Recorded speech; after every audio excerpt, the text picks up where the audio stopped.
Salut à tous et bienvenue sur Tout sur Canada. Aujourd'hui, nous avons un programme chargé et passionnant pour vous. On a beaucoup de choses à décortiquer aujourd'hui, des nouvelles importantes qui pourraient bien changer la donne pour beaucoup d'entre vous. Alors, attachez vos tuques, ça va brasser. Préparez-vous à une aventure informative et captivante. L'IRCC a décidé de jouer avec le feu, en modifiant les règles du jeu pour les permis de travail ouverts pour les conjoints. Ces changements pourraient avoir des répercussions majeures. Oui, vous avez bien entendu, le gouvernement a décidé de s'attaquer à l'un des rares avantages dont bénéficient les étudiants internationaux et les travailleurs qualifiés. C'est un tournant décisif. Maintenant, on pourrait penser que c'est juste un détail administratif ennuyeux. Mais ce serait sous-estimer le génie du gouvernement pour transformer une situation déjà compliquée en un véritable casse-tête. Les implications sont vastes et complexes. On parle de l'avenir de couples, de familles, de gens qui essaient juste de construire une vie ici. Ces changements touchent au cœur même de la vie quotidienne de nombreuses personnes. Alors, au lieu de simplement vous dire quel formulaire remplir, on va plonger dans le vif du sujet, décortiquer chaque changement et vous donner les clés pour naviguer dans ce nouveau paysage administratif. Et surtout, on va essayer de comprendre la logique derrière tout ça. Restez avec nous, car ce que vous allez apprendre pourrait bien faire toute la différence. Bon, première nouvelle, et pas des moindres. L'IRCC a décidé de resserrer les critères d'éligibilité pour les permis de travail ouverts pour les conjoints. Cela signifie que les règles qui étaient autrefois assez souples sont maintenant beaucoup plus strictes, rendant le processus plus complexe et incertain pour de nombreux couples. C'est un peu comme si vous vous apprêtiez à sauter dans une piscine et que quelqu'un avait remplacé l'eau par une substance gélatineuse non identifiée. Vous pensez que tout est en ordre, mais en réalité, vous vous retrouvez dans une situation complètement différente et inattendue. Avant, obtenir un permis de travail ouvert quand on était conjoint d'un étudiant étranger ou d'un travailleur qualifié, c'était presque une formalité. Mais ça, c'était avant. Les choses ont radicalement changé, et ce qui était autrefois un processus simple est devenu un véritable parcours du combattant. Maintenant, c'est la course aux obstacles, avec des conditions plus strictes que l'entrée dans un club de philatélistes. Les nouvelles exigences sont si complexes qu'elles découragent même les plus déterminés. On parle de paperasse supplémentaire, de délais de traitement plus longs, et bien sûr, de risques de refus plus élevés. Les couples doivent maintenant naviguer dans un labyrinthe bureaucratique, avec des montagnes de documents à fournir et des attentes interminables. Le gouvernement parle de protéger les travailleurs canadiens, mais on dirait surtout qu'ils ont sorti l'artillerie lourde pour écraser une mouche. Les mesures semblent disproportionnées par rapport aux objectifs annoncés, et beaucoup se demandent si elles sont vraiment nécessaires.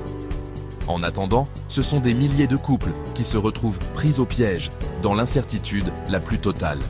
Ils doivent faire face à des défis imprévus et à une anxiété croissante, sans savoir quand ou si leur situation sera résolue.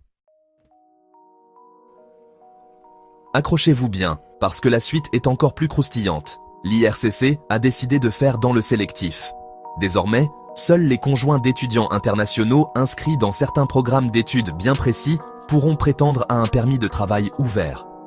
Autrement dit, si votre conjoint a la mauvaise idée d'étudier dans un domaine qui n'est pas considéré comme prioritaire par le gouvernement, eh bien, tant pis pour vous. On espère que vous aimez le chômage et la dépendance financière. Sauf que dans les faits, on dirait plutôt qu'il déroule le tapis rouge pour certains, tout en tendant des pièges à d'autres. Et comme un malheur n'arrive jamais seul, l'IRCC a également décidé de s'attaquer aux conjoints de travailleurs qualifiés.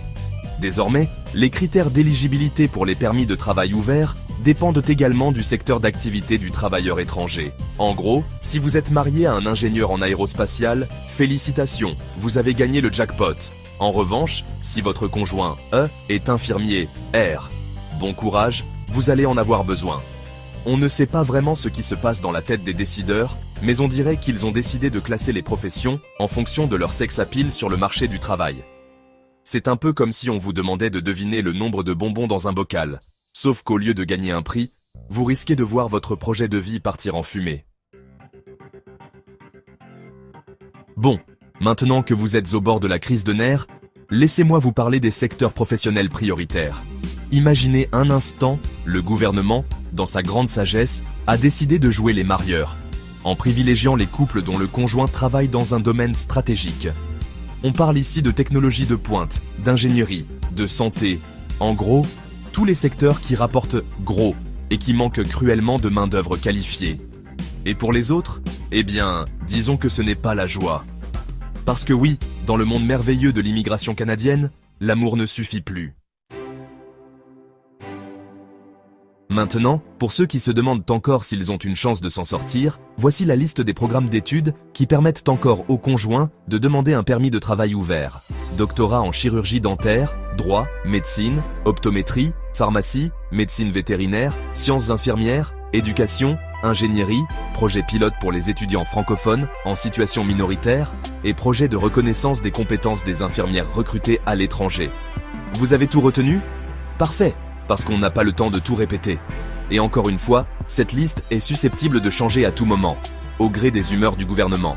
C'est un peu comme jouer à la roulette russe avec son avenir, sauf qu'au lieu d'une balle, il y a un permis de travail en jeu.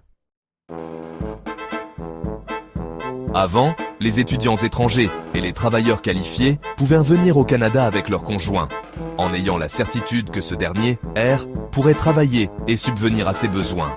C'était une source de sécurité et de stabilité pour les familles, qui pouvaient ainsi se concentrer sur leurs études ou leur carrière sans avoir à se soucier du lendemain. Mais ça, c'était avant. Avec les nouvelles restrictions, c'est tout un modèle qui s'effondre. Les familles se retrouvent face à un dilemme cornélien. Renoncer à leur rêve canadien ou faire le sacrifice de vivre séparés pendant des années. Et le plus frustrant dans tout ça, c'est que ces changements ne sont pas fondés sur des données probantes. Et comme si les étudiants étrangers n'étaient pas assez mal lotis, les travailleurs qualifiés doivent également faire face à leur lot de difficultés. Imaginez un instant, vous avez décroché l'emploi de vos rêves au Canada, vous êtes prête à tout plaquer pour vivre cette nouvelle aventure, et là, bam, on vous annonce que votre conjoint ou conjointe ne pourra pas travailler. C'est frustrant, injuste, et ça gâche un peu le plaisir. Du coup, de nombreux travailleurs qualifiés se retrouvent obligés de refuser des offres d'emploi au Canada, car ils ne peuvent pas se permettre de faire venir leur famille. Alors, que faire face à ce casse-tête administratif? Eh bien, la première chose à faire, c'est de s'informer. Avant de vous lancer tête baissée dans une demande de visa, prenez le temps de bien comprendre les nouvelles règles du jeu. Consultez le site web de l'IRCC, parlez à un consultant en immigration et surtout, ne vous fiez pas aux on-dit. Ensuite, il est important d'adapter votre stratégie en fonction de votre situation personnelle. Si vous êtes étudiant étranger, assurez-vous que votre programme d'études vous permet d'obtenir un permis de travail ouvert pour votre conjoint. Si vous êtes travailleur qualifié, renseignez-vous sur les secteurs d'activité prioritaires et voyez si votre profil correspond aux besoins du marché du travail canadien. Maintenant, on va essayer de rendre tout ça un peu moins déprimant, d'accord? La situation peut sembler complexe et accablante, mais avec les bonnes informations et un peu de préparation, vous pouvez naviguer à travers ces changements avec confiance. Voici quelques conseils pour vous adapter aux nouvelles règles du jeu. Tout d'abord, vérifiez si votre programme d'études figure sur la liste officielle de l'IRCC. Cette liste est mise à jour régulièrement, alors assurez-vous de la consulter fréquemment pour rester informé des dernières modifications. C'est la première étape et la plus importante. Sans cette vérification, vous risquez de perdre du temps et des ressources précieuses. Ensuite, n'hésitez pas à consulter un consultant en immigration. Ces professionnels sont formés pour vous aider à comprendre les exigences et à préparer votre dossier de manière efficace. Je sais, ça coûte de l'argent, mais croyez-moi, c'est un investissement qui peut vous faire économiser beaucoup de temps, d'énergie et surtout de frustration. Un bon consultant peut faire toute la différence dans la réussite de votre demande. Un bon consultant saura vous guider à travers les méandres de la bureaucratie canadienne et vous aider à constituer un dossier solide. Ils peuvent également vous fournir des conseils personnalisés en fonction de votre situation spécifique. Si vous êtes un travailleur étranger, assurez-vous que votre emploi figure sur la nouvelle liste des professions admissibles. Cette liste est essentielle pour déterminer votre éligibilité et maximiser vos chances de succès. Enfin, si vous déposez une demande de permis de travail ouvert pour votre conjoint, préparez votre dossier avec soin. Assurez-vous que tous les documents nécessaires sont complets et à jour. Et n'hésitez pas à demander de l'aide si vous en avez besoin. Une préparation minutieuse peut grandement augmenter vos chances de succès. On arrive à la fin de ce voyage au pays des permis de travail ouverts, et je parie que vous êtes épuisés.